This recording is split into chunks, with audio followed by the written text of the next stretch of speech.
दोस्तों नमस्कार। युद्ध के बीच दुनिया बदल रही है। यूक्रेन पर रूसी हमले के बाद कई सवाल दुनिया के सामने आए।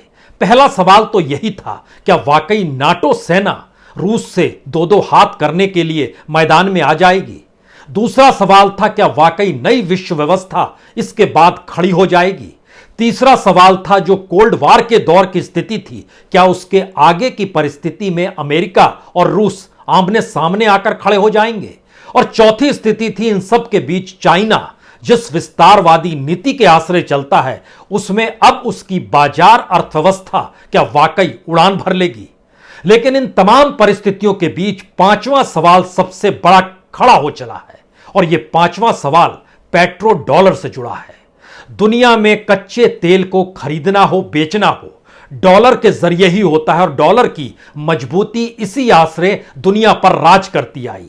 भारत की अपनी करेंसी भी मायने नहीं रखती है, रूबल भी मायने नहीं रखती है जो रूस की करेंसी है, येन भी मायने नहीं रखता है जो चीन की करेंसी है। डॉलर की मजबूती यही, और उसमें तेल के आयात निर्यात की परिस्थितियों को डॉलर से जोड़कर जो पेट्रो डॉलर की मजबूती दुनिया के सामने आई, क्या इस युद्ध के बाद की स्थितियां उसे डिगा देंगी। और उसकी डिगाने या नई परिस्थितियां जो पैदा हो रही है, इन सब के बीच क्या भारत आकर खड़ा हो गया है। अब यह माना जा रहा है कि भारत रूस से तेल खरीद सकता है। दुनिया के बाजार में, खासतौर से यूरोपीय संघ में और अमेरिका तक में, रूस और यूक्रेन से जो गेहूं भी आयात होता था, उस पर भी प्रतिबंध लगने के बाद दुनिया भर में भारत से भी बड़ी तादाद में गेहूं जा रहा है। तो क्या युद्ध की स्थितियों ने भारत के सामने एक ऐसी स्थिति खड़ी कर दी है जहां डूबती हुई अर्थव्यवस्था को न सिर्फ भारत बचा ले, बल्कि कूटनीतिज्ञता और विदेश नीति और अंतर्राष्ट्रीय न्यू वर्ल्ड पावर की स्थिति में भारत अपने आप को नए तरीके से पेश कर सकता है। यह स्थिति बहुत धीरे धीरे बन रही है। और क्या वाकई दुनिया के बाजार में चाहे तेल की कीमत कितने भी डॉलर बढ़ती चली जाए, लेकिन भारत के अपने बाजार में तेल की कीमत नहीं बढ़ेगी। बीते दिनों से लगातार इस बात का जिक्र हो रहा था कि तेल की कीमत पता नहीं कब बढ़ जाए। 22-24 फरवरी को तो अंतर्राष्ट्रीय बाजार में क्रूड ऑयल की कीमत $140 प्रति बैरल तक पहुंच गई। हालांकि आज की तारीख में यह लगभग $100 पर आ गई है। लेकिन क्या भारत वाकई जो अपना 85% तेल बाहर से मंगाता है, उसमें अभी तक वह सिर्फ 2% तेल ही रूस से लेता था। लेकिन एक नई परिस्थिति जन्म दे रही है, उसमें भारत रूस से बड़ी तादाद में तेल खरीदे, और उस तेल खरीदने की एवज में रुपए और रूबल का आदान प्रदान हो, यानी डॉलर गायब हो जाए। एक तरीके से ध्यान दीजिए तो चीन ने भी अपने साथ जो नए समझौते देशों के साथ करने शुरू किए, उसमें उसने ईरान से जो समझौता किया, उसने डॉलर के आश्रय नहीं किया, येन के आश्रय किया, जो उनकी अपनी करेंसी है। और अगर रुपए और रूबल में के आश्रय भारत और रूस तेल का आदान प्रदान करने लगते हैं, यानी भारत रुपए के सहारे तेल को खरीदता है, तो भारत में डॉलर की कीमत कुछ भी रहे, वह एक नई परिस्थिति में भारत के रुपए को अंतर्राष्ट्रीय बाजार में भी मजबूती दे देगी। तो क्या वाकई रूबल और रुपए के बीच कोई आर्थिक व्यापार संभव है, वह भी अंतर्राष्ट्रीय तौर पर। क्या वाकई रूस से बड़ी तादाद में तेल भारत ले सकता है। क्या वाकई अंतर्राष्ट्रीय बाजार में जब गेहूं की किल्लत महसूस की जा रही है, तो भारत अपने तौर पर बड़ी तादाद में गेहूं का निर्यात करके उसका भी मुनाफा कमा सकता है। यह सारी परिस्थितियां मौजूदा वक्त में सामने आकर खड़ी हो गई है। जाहिर है यह भारत के लिए आर्थिक परिस्थितियों में एक मौका भी है।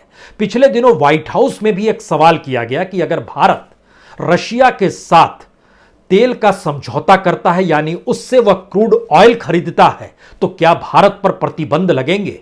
इस पर व्हाइट हाउस की प्रवक्ता का जवाब था नहीं, क्योंकि तेल को खरीदने नहीं खरीदने की परिस्थिति में कोई प्रतिबंध नहीं लगेगा। यानी भारत के लिए पहला रास्ता अमेरिका की तरफ से खुल गया, कोई प्रतिबंध नहीं लगेगा। और इसी के बाद से भारत दुनिया के बाजार में अपनी मजबूत स्थिति को कैसे रख सकता है, इसकी संभावनाएं बड़ी बलवती होने लगी है। हमें लगता है कि आज इसको इसलिए समझने की जरूरत है क्योंकि हमारी इकोनॉमी का एक बड़ा हिस्सा उस कच्चे तेल की कीमत पर टिका हुआ है जो डॉलर से खरीद फरोख्त की जाती है। और डॉलर के मुकाबले रुपए की कीमत जब गिरने लगती है तो फिर यह माना जाता है कि हमारे यहां इन्फ्लेशन यानी महंगाई बढ़ती चली जाएगी। तो क्या भारत अपनी महंगाई पर भी इसी तेल के आश्रय नकेल कस सकता है? क्योंकि रशिया अपने तौर पर भारत से कह रहा है हम आपको 20% तक डिस्काउंट देंगे। यह भी कह रहा है कि जो शिपिंग होगी और जो इंश्योरेंस होगा उसका खर्चा भी हम ही उठाएंगे। एक लिहाज से भारत के लिए इससे बेहतरीन परिस्थिति कोई नजर नहीं आएगी अगर आप आर्थिक परिस्थितियों को भारत में तेल के संदर्भ में समझना चाहते हैं तो। क्योंकि भारत में 4 चीजें तय करती है तेल की कीमत। पहले, दुनिया के बाजार में तेल की कीमत क्या है। रशिया से खरीदेगा, तेल की कीमत एक झटके में नीचे आ जाएगी जो भारत खरीद रहा है। दूसरी स्थिति होती है रुपए के मुकाबले अमेरिकी डॉलर की कीमत क्या है। तो डॉलर के मुकाबले कोई कीमत हो, लेकिन रुपया और रूबल आपस में जब ट्रेडिंग करने लगेंगे, वो भी इंटरनेशनल ट्रेडिंग, तो ऐसे में डॉलर की कीमत कोई मायने नहीं रखेगी, वह भी भारत के अनुकूल होगी। तीसरी स्थिति में टैक्स जो लिया जाता है वो सेंटर और स्टेट जो लेते हैं अपनी डगमगाती इकोनॉमी को संभालने के लिए, हो सकता है वह जब सस्ते में तेल लेकर आए लेकिन टैक्स कम नहीं करें और खुद मुनाफा राज्य और केंद्र सरकार यह कहकर कमाने लगे और ज्यादा कि हम बाकी जगहों को इन पे इन्वेस्ट करेंगे। लेकिन इन सारी परिस्थितियों में भारत में फ्यूल की मांग, जो तेल की मांग है, वो लगातार बढ़ती चली गई है। इससे इनकार नहीं किया जा सकता है। कल ही सवाल किया गया वित्त मंत्रालय से कि दरअसल सरकार का नजरिया क्या है। उस पर जो वहां के वित्त राज्य मंत्री पंकज चौधरी हैं, उन्होंने राज्यसभा में एक बड़ी बात कही। उन्होंने कहा कि सरकार की नजर जियोपॉलिटिकल डेवलपमेंट पर है, यानी इस युद्ध के मद्देनजर ही वह इन बातों को रख रहे हैं और हम सोच विचार कर हस्तक्षेप भी करेंगे।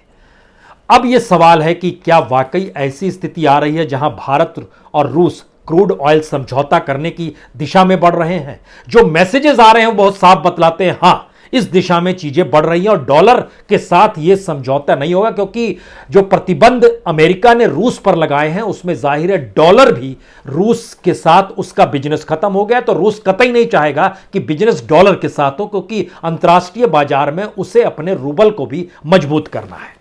अब यहां पर तीसरा सवाल है कि क्या भारत के लिए यह दो तरफा फायदा है? दो तरफा फायदा इसलिए क्योंकि शिपिंग और इंश्योरेंस की जिम्मेदारी रूस ले रहा है, डॉलर के साथ कोई चक्कर नहीं बच रहा है, और भुगतान जो होगा वो ऐसे भारतीय बैंकों से हो सकता है जिसकी ब्रांच पश्चिमी देशों में ना हो, क्योंकि पश्चिमी देश रशिया के साथ होने वाली किसी भी डील को रोकना चाहते हैं। तो जाहिर है ये भारत के लिए नई स्थिति, अच्छी स्थिति है कि भारत के अपने बैंकों के जरिए, जिनकी ब्रांच पश्चिमी देशों में नहीं है, उसके जरिए ये पूरी डील होगी। यानी पेट्रो मार्केट में डॉलर का एकाधिकार टूट जाएगा क्या? और उस टूटने की परिस्थिति में भारत अपने अनुकूल परिस्थिति चीन की तरफ बना लेगा, क्योंकि चीन ने भी सऊदी अरब से अपनी मुद्रा युआन में क्रूड ऑयल खरीदने की बातचीत भी शुरू कर दी है, क्योंकि वह भी चाहते हैं कि येन मजबूत हो, और सऊदी अरब को भी यह महसूस होने लगा है कि अगर उसके अपने खरीदार डॉलर से भटक रहे हैं तो फिर वह भी अपनी इकोनॉमी को मजबूत बना ले। यह समझ लीजिए कि भारत जो 85% तेल आयात करता है अपनी जरूरत का, उसमें रूस से सिर्फ 2% लेता है, और रूस से जो क्रूड लेने पर अमेरिका को आपत्ति नहीं है। तो इन सब के बीच में हाल में सबसे बड़ी डील जो हुई है वह रूस से तकरीबन 30 लाख बैरल क्रूड ऑयल की खरीदी इंडियन ऑयल कर रही है। अब यहां पर यह अगला सवाल है कि रूस अपनी जगहों पर जहां पर उत्पादन करता है, जो संकट है भारत के सामने, भारत ने भी रूस की कई कंपनियों में निवेश किया हुआ है, लेकिन वह भारत वहां से तेल नहीं मंगाता है, बल्कि उसका वक्त दूसरे देशों को बेचता है। उसकी बड़ी वजह यह है कि वहां पर पूर्वी इलाके में नहीं, बल्कि रूस के उत्तरी इलाके में तेल का उत्पादन होता है, जो आर्कटिका के नजदीक है, जो बर्फ से ढका हुआ इलाका है। और जो तेल आएगा वो ब्लैक सी के जरिए आएगा, और ब्लैक सी इस समय डिस्टर्ब है। यानी पूर्वी क्षेत्र से दूर तेल का उत्पादन रशिया में होता है। जो प्रॉब्लम है वो यही है कि रूट कैसे तय होगा, वहां से कैसे चीजें आएंगी। बाकी चीजें अनुकूल होती चली जा रही है। अब यहां पर यह समझ लीजिए कि अगर डॉलर को गायब हम कर रहे हैं और पेट्रो डॉलर का एकाधिकार टूट जाएगा इसके जरिए, ये जो माना जा रहा है, इसके पीछे दोनों की कीमत क्या है? $1 के मुकाबले भारत का लगभग 78 रुपया है, और 105 रूबल है जो रशिया की करेंसी है। 1 रूबल के बराबर भारत का 72 पैसा है। और 1 रुपए के बराबर जो रूबल है वो 1.39 रूबल है, यानी लगभग सवा रूबल से कहीं ज्यादा। ये करेंसी है, उस करेंसी के मापदंड में रूबल और रुपए के बीच में हो सकता है समझौता, लेकिन उसका मापदंड अगर आप डॉलर के मुकाबले देख पा रहे हैं तो। लेकिन दूसरी स्थिति आती है कि क्या वाकई ये संभव है या नहीं है, ये सिर्फ हवा की बातें हैं। लेकिन भारत अपनी अर्थव्यवस्था को पटरी पर लाने के लिए इस परिस्थिति में बढ़ सकता है, और बढ़ने की दिशा में उसने बातचीत भी अपने तौर पर शुरू कर दी है। यह भी एक फैक्ट है, क्योंकि अगर आप ध्यान दीजिए तो जो रूस से भारत में जो माल आता है और भारत से जो रूस में माल जाता है, ये बार्टर सिस्टम से नहीं चल सकता है। भारत ने अपने तौर पर बार्टर सिस्टम जरूर डेवलप किया ईरान के साथ, उस वहां से जो तेल लेकर आया उसकी एवज में उतने का गेहूं दे दिया उसको। लेकिन रूस के साथ ये इसलिए संभव नहीं है क्योंकि रूस से तकरीबन भारत में जो माल आता है वह लगभग 4,760 मिलियन डॉलर का है, और भारत से जो रूस माल जाता है वो सिर्फ 793 मिलियन डॉलर का है, यानी बहुत कम है भारत से जो माल। तो बार्टर सिस्टम नहीं चल पाएगा। रूस से जो भारत में माल आता है उसमें खनिज ईंधन है, उसमें तेल है, उसमें मोती है, कीमती पत्थर है, और भारत से जो माल जाता है उसमें दवा के प्रोडक्ट्स हैं, उसमें कुछ मशीन्स हैं, जो खास तरह की मशीन भारत भेजता है, वो तकरीबन 407 बिलियन डॉलर का भेजा जाता है। अब यहां पर सबसे बड़ा सवाल यह है कि जिस तरीके से यूरोपीय संघ ने रूस से तेल गैस के आयात करने पर कटौती पैदा कर दी, ब्रिटेन कह रहा है कि इस साल के अंत होते होते वह रूसी तेल से छुटकारा पा लेगा। जिस तरीके से अमेरिका ने रूस से जो आयात किया जा रहा था तेल और गैस, उस पर प्रतिबंध लगा दिया, तो रूस को नुकसान हो रहा है। वो भरपाई करना चाहता है भारत से, और भारत चूंकि बड़ी तादाद में दुनिया के बाजार से तेल खरीदता है, तो भारत को वो इसीलिए डिस्काउंट देना चाहता है। अब उस मैथमेटिक्स और बिजनेस पे आइए जो भारत के लिए भी अनुकूल है और रशिया के लिए अनुकूल भी है। लेकिन एक जहन के लिए इस सवाल को हमेशा रखिए कि रूस ने यूक्रेन पर हमला किया है, और दुनिया के भीतर में नाटो अगर विरोध कर रहा है, अमेरिका अगर विरोध कर रहा है, तो नाटो और अमेरिका का इतिहास भी हिसाब से पलटिए, ये सोचते समझते हुए कि उन्होंने अपनी आर्थिक स्थिति को मजबूती देने के लिए क्या कुछ किया। भारत के सामने शायद पहली बार एक ऐसी स्थिति निकल कर आई है, और 1 बिलियन डॉलर का तेल आयात लगभग भारत रशिया से करता है, जो 2% के हिसाब से जनता है। इसकी पहली बैठक, इसको कैसे आगे बढ़ाया जाए, ये 10 मार्च को पहली बैठक हुई, जिसमें रूस के जो उप प्रधानमंत्री हैं अलेक्जेंडर नोवाक, उन्होंने भारत के जो पेट्रोलियम नेचुरल गैस मंत्री हरदीप पुरी जो हैं, उनसे बातचीत की और पहली राउंड की बातचीत हुई। दूसरी बड़ी बात यह है कि दुनिया के बाजार में जो उत्पादन होता है अलग अलग देशों में जो कच्चे तेल का, उसमें रूस सबसे ऊपर में आता है 12%, सऊदी अरब भी 12% करता है, लेकिन अमेरिका सबसे टॉप पर है 18%, और उसके बाद दुनिया के तमाम देश जिसमें सऊदी अरब के अलावा इराक, ईरान, ओमान, कुवैत, ये सभी लोग करते हैं। रूस अमेरिका तो अलग हो ही गए, और भारत लगभग 85% में से 60% जो है वह खाड़ी देशों से खरीदता है।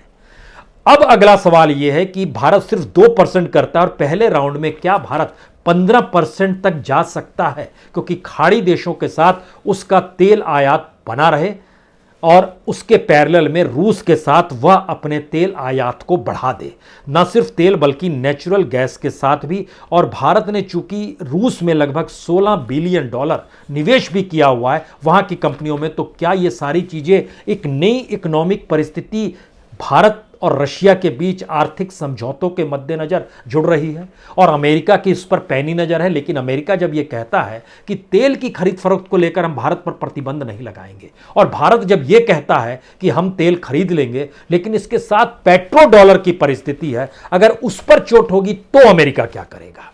यह इसलिए बड़ा महत्वपूर्ण है क्योंकि अभी तक जो स्थिति रही है उसमें डॉलर को लेकर और पेट्रो डॉलर को लेकर लगातार इस बात का जिक्र होता था कि डिजिटल इकोनॉमी जो क्रिप्टो करेंसी है, बिटकॉइन की तर्ज पर ही मान लीजिए, अगर वो आ जाती है दुनिया के बाजार में, तो पेट्रो डॉलर का वर्चस्व टूट जाएगा। दुनिया में भारत जैसे देशों के सामने भी यह संकट था कि डिजिटल इकोनॉमी जिसके हाथ में रहेगी उसकी ताकत बढ़ती चली जाएगी, ठीक उसी तरीके से आज की तारीख में जिसके पास पेट्रो डॉलर की ताकत है। तो भारत जैसे देश नहीं बल्कि रशिया और चीन भी यह सोचने लगे कि क्या वाकई क्रिप्टो करेंसी यानी डिजिटल इकोनॉमी को बढ़ाया जाए या अपनी करेंसी को मजबूत किया जाए। यह एक नई परिस्थिति इस न्यू वर्ल्ड ऑर्डर के भीतर खड़ी हो रही है और भारत इससे अनभिज्ञ नहीं है।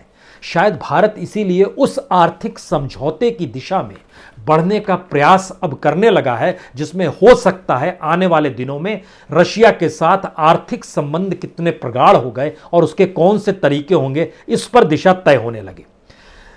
जो तीसरा बड़ा सवाल था, लेकिन क्या ऐसी स्थिति भी आ सकती है कि भारत और रशिया जब आर्थिक संबंधों को लेकर आगे बढ़े, क्योंकि भारत के भीतर में चीन की तरह स्थिति नहीं है जहां पर तेल की पाइपलाइन बिछी हुई है। चीन ने तेल की पाइपलाइन बिछा रखी है, वो ईरान से तेल आए, सऊदी अरब से आए, रशिया से आए, वह पाइपलाइन के जरिए पहुंच जाती है। भारत के साथ सबसे मुश्किल सवाल रूट का है और जो रूट का हिस्सा है उसको पश्चिमी देश तय करते हैं। अगला सवाल था बीमा को लेकर भी पश्चिमी देश तय करते हैं। तो क्रूड किस रूट से आएगा यह एक सवाल है, लेकिन इन सब के बीच जो प्रोटोकॉल क्या होगा रुपए और रूबल का, यह अभी एक सवाल उलझा हुआ है। इसको हल्के तरीके से इस रूप में भी समझिए कि अप्रैल 2021 से लेकर जनवरी 2022 तक लगभग 17.6 करोड़ टन क्रूड आयात भारत ने किया और 36 लाख टन क्रूड रूस से उसने लिया है इसके बीच में से, और इन सब के साथ अब 35 लाख टन क्रूड और रूस से वह लेने जा रहा है। यह स्थिति बतलाती है कि हम लोग जो सोच रहे हैं भारत उस दिशा में बढ़ रहा है। तो एक तरफ पेट्रो डॉलर के एकाधिकार को तोड़ने का जिक्र है, रशिया और भारत के आर्थिक संबंधों में तेल के नए समझौते होने का सवाल है, और इन सब के बीच भारत चेक एंड बैलेंस आर्थिक स्थिति और कूटनीतिज्ञता दोनों के साथ अमेरिका और रूस के बीच में खड़ा होने की स्थिति में आकर खड़ा हो गया है।